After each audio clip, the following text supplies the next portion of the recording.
G'day and welcome to the mailbag. A little bit of a review and then a big preview ahead of a big weekend. Curls, what happened, eh? What happened there? Laid the winner at Townsville.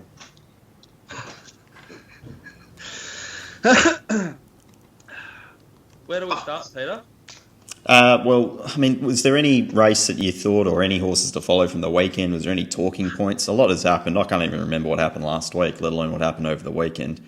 I don't actually know where my iPad is, and I don't want to go out there and razz the kid up just in case, so you might be able to enjoy a bit of peace.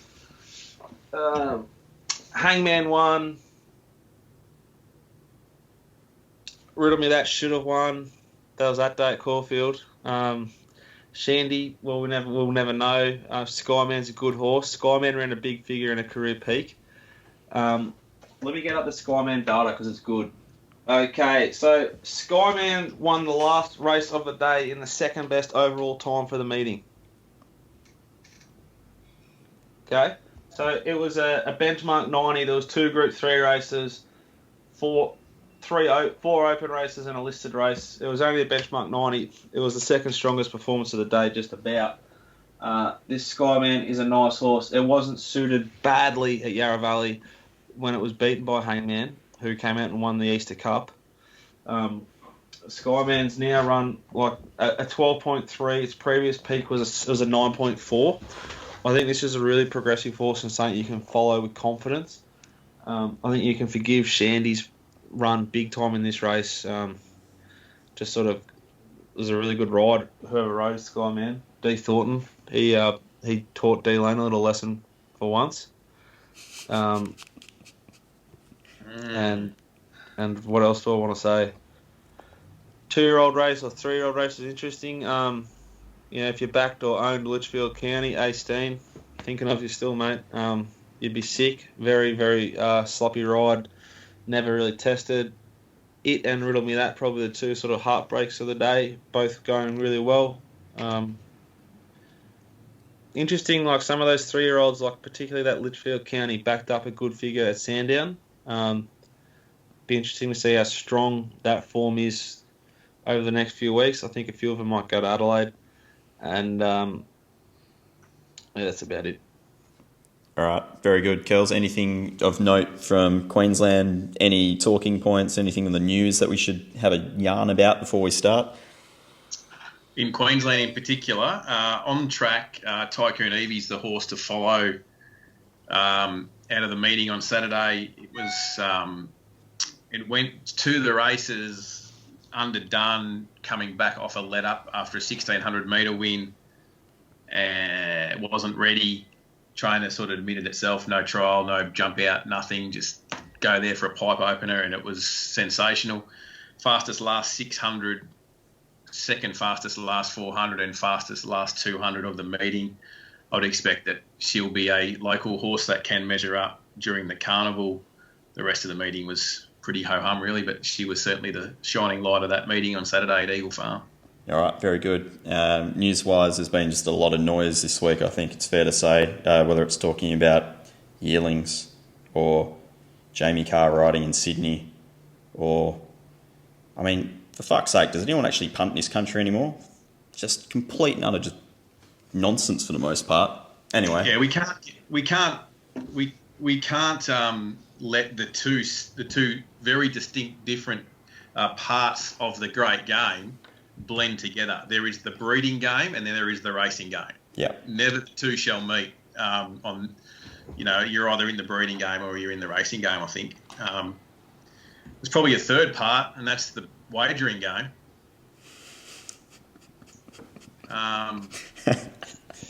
But anyway, in New South Wales, when it comes to Jamie, I thought you'd be a little bit more vocal, Peter, because we know that little tiny soft spot in your cold, dead heart you have for Jamie. Talking about his...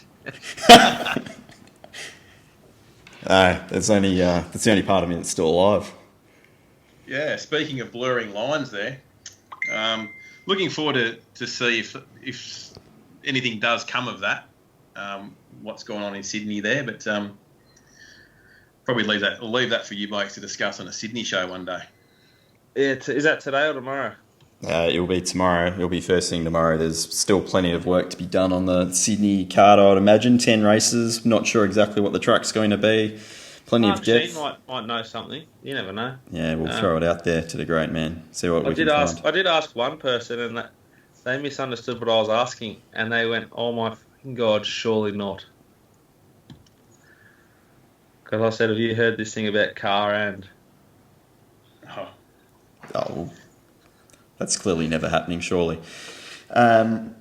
Okay, shall we have a look at a race at Caulfield? Jack Dickens, you've done the card. You've seen a few bets. I think I would like to say, though, that with the breeding stuff, the trainers are asking for a school for people to be educated so they can have better employees. Peak trainers, it's someone like... It's like they're not responsible for training their staff, someone else is. And then who pays for that? Certainly not them. Probably the punter. In a week when the sales were enormous.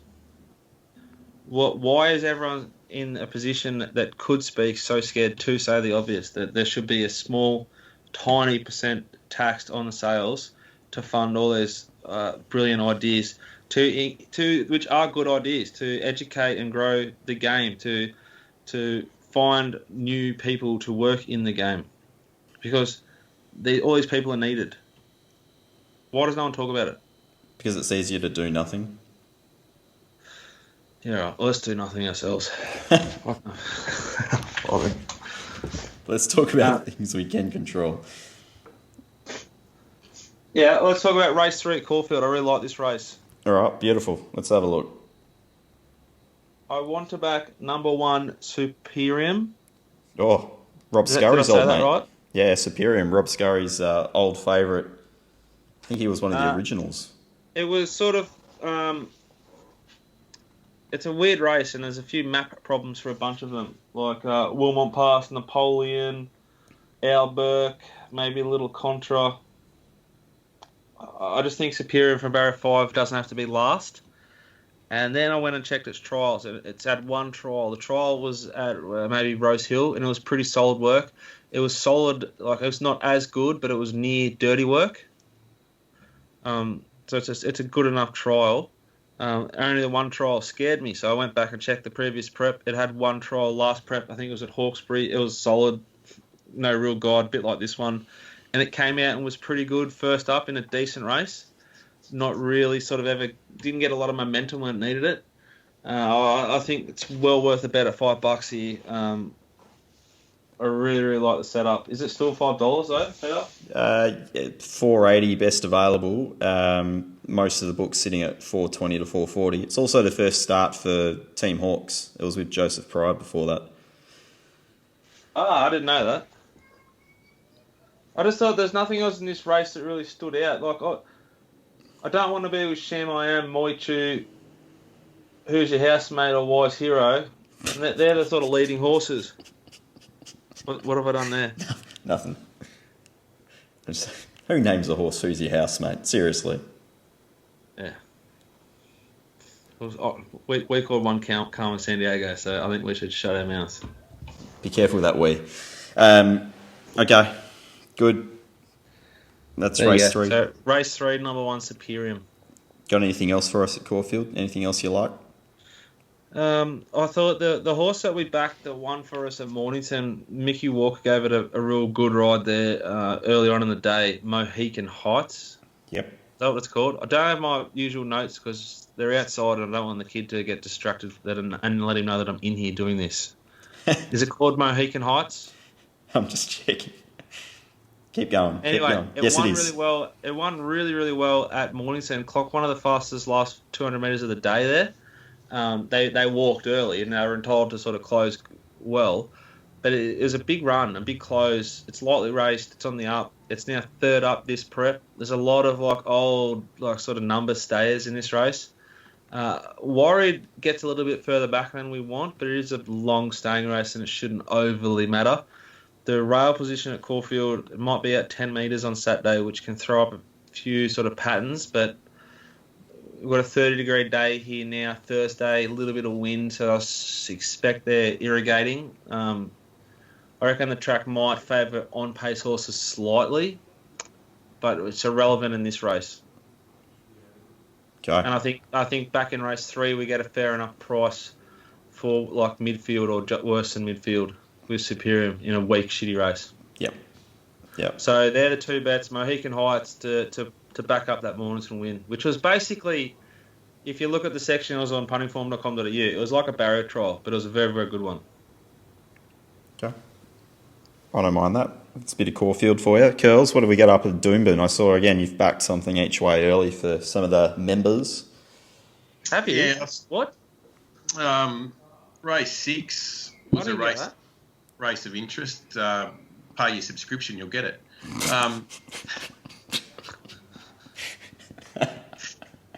Good. Race 6 is of interest to me at Doomben. It's a 1,600 metre race for the 3-year-olds here, and it's just full of horses that just like aren't strong milers to me, to what I can see. To the eye, That's a power of you and your little mates. Like, fuck me. When did you send that? It's already gone off. Too good, too strong. There's a subscription paid for the week. Well, hopefully we can at least beat SP. Snack More on important, beating of SP. Look, this race is full of horses I think don't necessarily want the mile. For where they are in their preparation, right? So Abracadazzle, fair enough. It's got good figure at the mile. It's got its personal best figure at the mile at Eagle Farm, but it's nothing flash. And you got horses in the market like Better Get Set, who doesn't really suggest to me that it's looking for the mile. Cosmic Gossip, it's not really in the market, I suppose. Horses like Calm Seeker coming back in trip.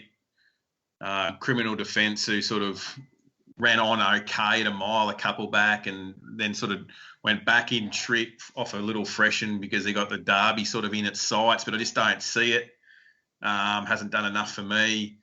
So there's a lot of question marks around a lot of these horses. So I was sort of looking for a horse on the up, and I found that in Dealer Power, the 11, lightly raced horse from the Gollan Yard, no weight. Look, just on raw numbers itself, like it's probably at the bottom of the list here. Was a good winner on a heavy 10, and I just thought its sectionals were really strong, and it looks like a horse that's sort of starting to learn what it's all about. It wasn't horrible on debut, but it sort of didn't put it all together, and then sort of seemed to race a little bit more attractively, a little bit better last start. And I think there's a lot of improvement in this horse. Like, this is the sort of horse that finds the right conditions. It's a heavy 9 there at the moment, rated. It'll improve. But from a good gate and with a bit more race experience, I think it'll race, a little bit sort of closer. It's like right down in the weights with 54, and it's the only horse in this field that it could easily improve. It could improve its rating, 4 or 5 lengths here quite comfortably, going from the Saturday Provincials to Saturday Metro, and be right in the finish here if it does that. And I think it's got the ability to do it, and we've taken like 14, 12 down to 11 and backed it each way. I just think it gets the right run, and it's got a lot more upside than anything in this field. And I just think it could easily start like $6 or $7, $5 or $6, this horse, with a bit of a push on the day. So yeah, I just thought it was a good bet. Don't often sort of send anything out early, but I couldn't resist on this one. Beautiful. What do you guys think of horses back in trip? Obviously it depends, but I don't really have a rule. Like, I know some people have rules with regard to back and trip, if it's a fast run race, back and trip, or whatever the case may be. I don't really have a rule when it comes to it. I know we've played around for years, Pete, with the systems on punting form, which are a great tool for testing, like we speak about all the time, testing your little theories. It's always pretty hard to figure out which way's best with it, wasn't it? Yeah, and I think there's differences between states and so forth as well. You can get fast run races in the country versus what happens provincially versus what happens on a metro level. I think all that adds up. What the break between runs is as well. If it's a quick backup versus if it's a 2 to 3 week gap, I think there's heaps of variables when it comes to it. Yep, lots of variables. Yeah, like in this race, for example, Calm Seeker's only 21 days between runs, something like that he'll be. He drops back from 2200, where he ran the third fastest last 200 of the meeting, over 2200, suggesting that, you could possibly reassess its campaign and think maybe a derby down in 4 or 5 or 6 weeks' time in Queensland Derby. So to get there, they've probably given it a freshen back to the mile. Yep. So in my eye, that's sort of like not today. Yeah. Meanwhile, I'll just have a quick chat about Ascot. Derby Day locally, WA Derby. You've got a $1.40 favourite in Western Empire. I'm just going to have a couple. So Perth. So let me guess. It's Cerise and White and Pike's riding it. Yeah, of course. I've also decided I'm just going to follow Pike wherever he goes. So if he goes east, I'll go east. If he comes back west, I'll come back west. I think that's just easier, mentally. Do you carry his bags? No. He can carry mine, though. He can probably fit in mine. Sorry, that was a bit cheap, wasn't it? He might be bigger than you. Let's settle down. For those watching at home, Peter stands into the screen a bit, but he's not a big, thick unit. Like with a training program and like the courage which we'd all lack to sit on those things at that speed, you could almost be a jockey. Once upon a time. Jamie might be taller than you. Jamie Mott's probably taller than me. He doesn't have an obsession with McChickens and McFlurries though. I did see the $2 McFlurry advertised the other day. What a result that is. Just when I've started to really get into my work with the McFlurries, they've dropped them to $2. At least you don't have to go to Sandown, so there's no excuse to just cross the road and go to McDonald's. Why did Dicko cross the road? We all went on Wednesdays, a few of us in the car, little trip. Yeah. Anyway, WA Derby, yes, Western Empire's favourite, big whoop. What are you going to do? Back a $1.40 shot? Have fun. I'm going to have a tiny bet on Brave Angel, which was borderline slaughtered last start. Very interesting ride. Not in a bad way, it's just that the horse was given no joy early, sneaked heavily back into the middle of the field, then got shuffled back towards second last and was actually going probably as well as the winner, the favourite, Pure Devotion, which is not in this Derby field, which is also interesting. So Brave Angel around 15, we'll probably get 20 plus on the fair. I think that's worth a snick. And Hollyoak as well, which is drawn pretty soft. Another horse just didn't really have the best of things. I'm backing a couple of the fillies to run out the 2400. I don't know about Temptation over 2400. It was basically stopped in the straight in the Oaks, and its price basically reflects that. Western Empire can have the $1.40. I might play some cheap and nasty exotics as well around those to try and jag a big result. Lovely. Don't at me if you don't like it. I don't care. Because I won't read it anyway, because who needs that shit in your life? It's pointless. It's a waste of time. Go outside, people. Go watch a movie. Read a book. Maybe listen to a podcast that's about something interesting that can further your life and enjoyment. You're humans. Remember that. You're not just robots. Good to have you back, Peter. Yeah. Well, I read my third book in 3 weeks this week, Pete. And you're onto War and Peace as well. Like, legitimately, I was thinking, it's not going to be War and Peace. Curly's actually reading War and Peace. No, it's not quite. No. It's this. Oh, hang on. Can you read that? It's not coming through. Bring it forward. Oh, it's because that stupid back. I think I got on. Oh, it's The Art of War. The Art of War, sorry. The Art of War. Yeah, that's even better. The Art of War. It's just a little book of, almost like book of quotes, if you like. There's been a bit of warring going on Twitter, Curls. Like, you'd be easily our most relevant correspondent, most thorough watcher of YouTube, of Twitter. Yep, absolutely. Peter would be our least. Curly reporting live from the Twitter den. It looks to me like it's getting more and more toxic. Let's not forget what Twitter was designed for. It's a little bubble where you just try to create your own new bubble. Well, yeah, within a bubble. It's an advertising platform, is what it is, and it's to drive narratives. We all use it for the same thing. Yeah. Sometimes I use it to post videos when I'm drunk after losing on the punt and or winning, either way, or breaking even sometimes for that matter. Everyone just needs to take a nice just relax. Don't take it so serious. It's okay. Have a bit of fun on the tweet. That's what it's there for.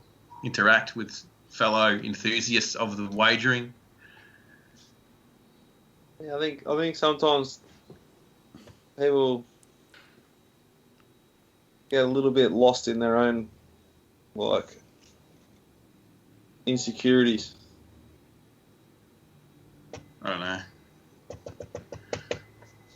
I use it to vent when I back a loser, or pat myself on the back when I back a winner.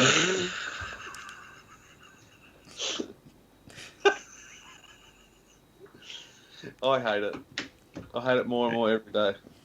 But it's a necessity, as you said. It's where we do the majority of our advertising and communicating with people, things, and yeah, great stuff. It is. Love it. Don't know how they used to hold. I don't know how the racing industry survived without Twitter.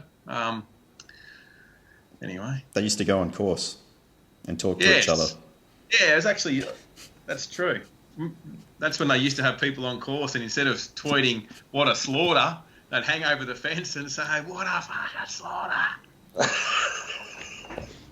You couldn't do that today. Like, you honestly, if you went to the track today and hung over the fence and abused a jock, you'd get escorted out, wouldn't you?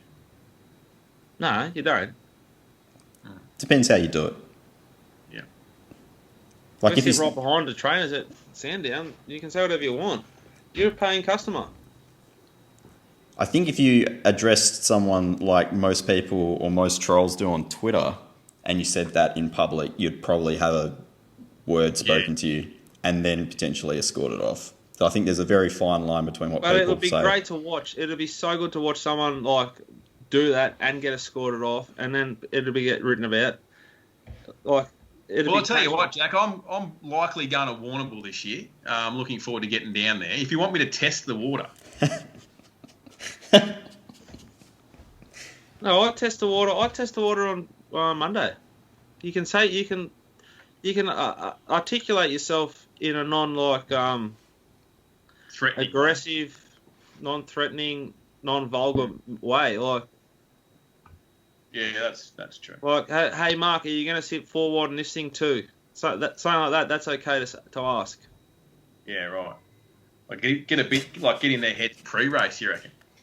I like to do a bit of pre-race work. I'm watching this one, Willow. You know. What do you mean? Willow's the best. He will always give you a pre-race, sermon. He'll give you a wave. Willow. Willow's one of he's a gentleman. Yeah. I don't know why I said Willow then. I just. Great for racing, Willow. He is good for the game. The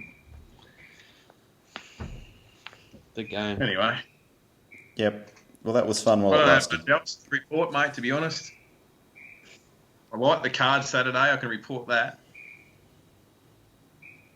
I can report that too. I really like. Are you coming back on Saturday, Peter, or after? I may or may not be flying out tomorrow. We'll wait and see. So I'll be on course somewhere. I tell you what's great is we've got a really, really good setup at Caulfield. The MRC do a great job. We're members. You get treated well. We're able to set up like a table and have our laptops there, big screens. Wi-Fi is great that they provide. Facilities great. Beer's expensive, probably too expensive, but apart from that, don't have to wear a suit in the middle of summer. Yeah, they do a fantastic job. Don't get kicked out of the bar. The beers are a bit expensive, but everything else I couldn't wrap it big enough. It's a great experience, Caulfield. Yep. You don't get kicked out of the bar for wearing shorts on a day where it's been 30 plus degrees and humid, and then you've got like wads of cash hanging out of your pockets. That's all right. Let's not worry about that. Play on advantage. Yeah, like the Valley kicking out when they kicked out a young bloke for not having socks on All-Star Mile Day. Like, isn't that what young blokes wear nowadays? And isn't that the point of the All-Star Mile? To get young people on board. You know what? I reckon this show has made more sense than any other show we've actually ever recorded. You reckon? Really? Yeah, which just means that the rest of the country is a disgrace. In the bottom sort of 10%. Oh, well, in that case. Where are we betting this week? Any chance of you finding a $60 winner on course again Saturday, Pete? Look, I mean, I snipped the 60. I think it jumped 30 something. So, unfortunately, that's what happens. But you got to be hanging off me. You got to be quick. It's fucking. I was actually 50. I was actually 50.02 average odds. Good. Yeah, same. Exactly the same. 50 something. Imaginica. It's good for what ails you. All right, lads. Well, that's good because just before you go, I'm glad that it won because I don't know whether you could probably hold a seminar while you're over there, Pistol, for jocks that when they're outside the leader to steer their horse around the corner and not drift off the fence and let the behind the leader horse through the gap. Like, can that just be a standard rule in racing that if you're hang on. If you're OSL, now Racing Australia don't like bringing in rules that are, vague. Have we spoken about that rule? Nah. Did we already do it last week? No, we didn't speak about that rule either. What in the fuck is that? just as Pistol was about to say, thanks for joining us. That was fuck. What in the fuck is that? Like, can you imagine that the? Open your eyes. I don't know who they are. But imagine the boardroom there. Like that. There's a massive whiteboard of all the shit that is wrong with racing and they need to fix. Right, where do you want to start, guys? Jack. Form analysts helping jockeys. Jack.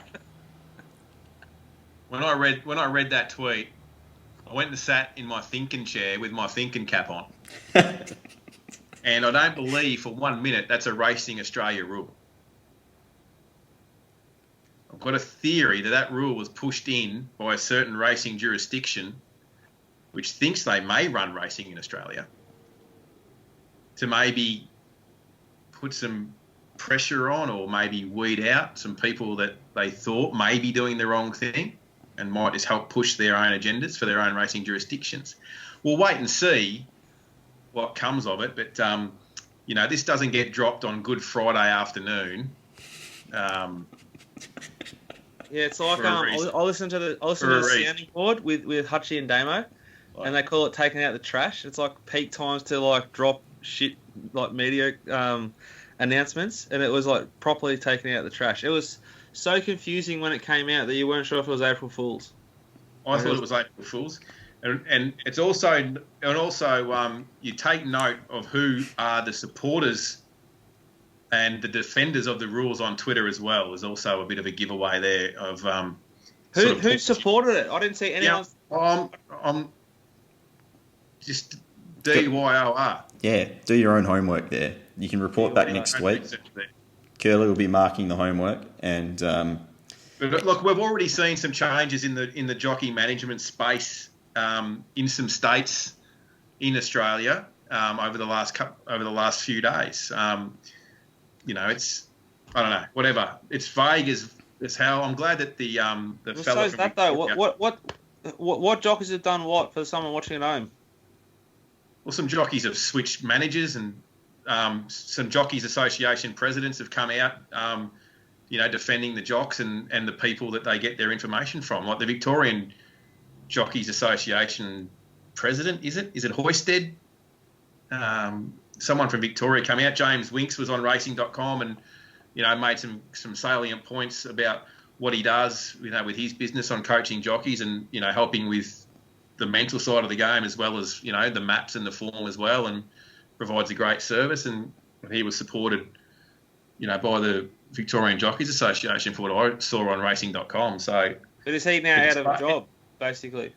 No, they're saying that the jockeys in Victoria can get information from whoever they want, but as far as their interpretation of the rule is, as long as they take the final instruction from the trainer. Oh, that makes sense. Yeah, so all very strange. All very strange. So there's no real change, because obviously that's what happened and happens every time. But they've used that same terminology again of trying to avoid an integrity perception. Yeah. You know what? Yeah, they're big on the perception in racing, aren't they? Oh, they are indeed. Well, with certain things. Yeah, I was going to say. Let's not think about it too much. It does more damage for the perception of gambling when you kick off like the Healesville Greys at 9 a.m. Like, yeah. You're not going to please everyone, and you're not going to please anyone, really. I don't know. I've sort of wasted my time I wasted my time tweeting about it. I wasted my time considering replies to replies. It's just another